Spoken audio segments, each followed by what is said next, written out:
မိဘများနေအောက်ကမိဘတို့သည်တရားတော်လမ်းဤပင်ငယ်လိုက်နာจิต3ရာပေါ်တွင်ထင်ရှားသောစာလမဏများဖြစ်စေတော်မူကြောင်းအာဤပင်ငယ်ပိသာစုကိုဘုရောဤချစ်ချင်းမြတ်တာ၌အမျက်စောရှော့တော်မူကြောင်း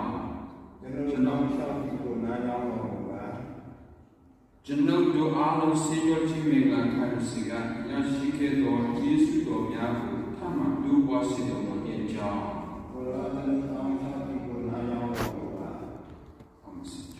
ယာယီမေလွန်တန်ရှိတော်မာရိယာမမြတ်တော်ရှိယုစေဒီကူမမြတ်တော်ရှိယောဟာမမြတ်တော်ရှိဘိရှိဘောကိုစီရောတိမေကခံယူမှုကိုခေါ်ဆောင်လာကြပါသည်သူသည်ချစ်မြတ်တာရှင်တော်ဘုရားထံသို့ဝိညာဉ်အသက်အကိုကြီးနိတန်ရှိတော်မူသောအခေခံယူဆက်ဆက်ဖြစ်သည်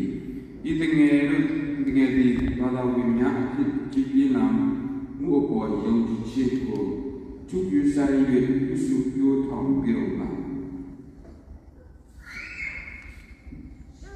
ဘုရားသခင်ပြရမူသောဝိညာဉ်တော်၏အသက်တိတ်ကိုအပြုဆိုင်မှကာကွယ်ကြတယ်ဒီနေ့တခြားပူပွားနိုင်စေလို့မှာဘာသာတရားတော်များကို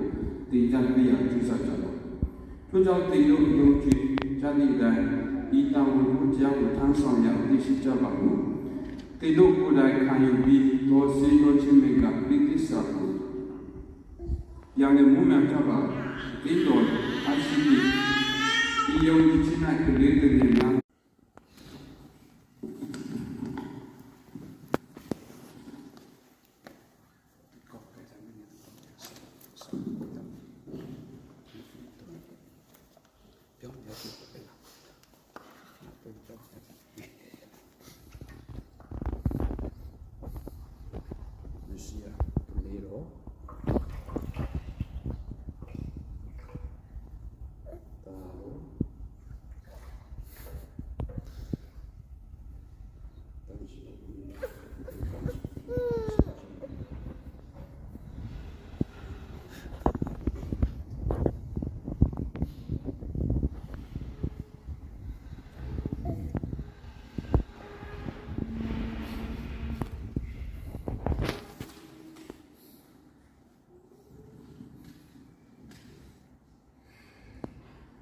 ကျွန်တော်ရှိယေရှုခရစ်တော်တခင်၏ အဖခင်